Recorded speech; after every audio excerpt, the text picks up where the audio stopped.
In this video, I'll show you how to make an invoice for free. All you need to do is to go to canva.com. It's a graphic design platform, it's free.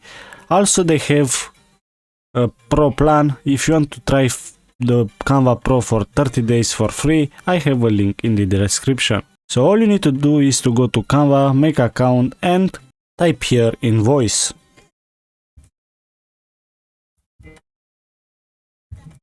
When you type invoice, you can see here invoice.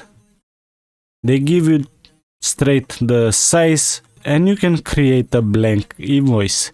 But let's say that's not easy for you. So to make easy for you, you can choose any template from here.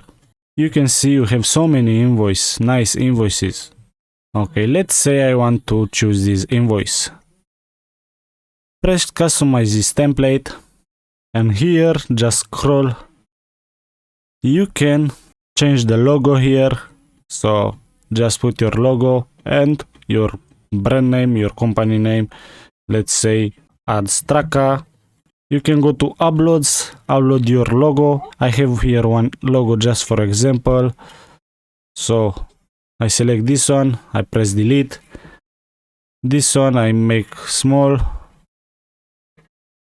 Okay, it's just example.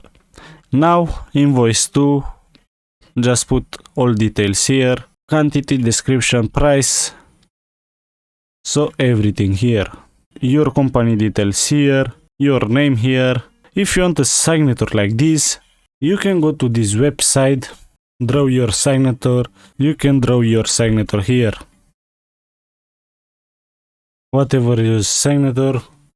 When you finish, press download and then again download. Then you can come back to Canva, go to uploads, upload, you have signature here, and done. Okay, so like this you can make an invoice for free with Canva. I hope you find useful this video. If yes, don't forget to press the like button, subscribe, and I will see you next time.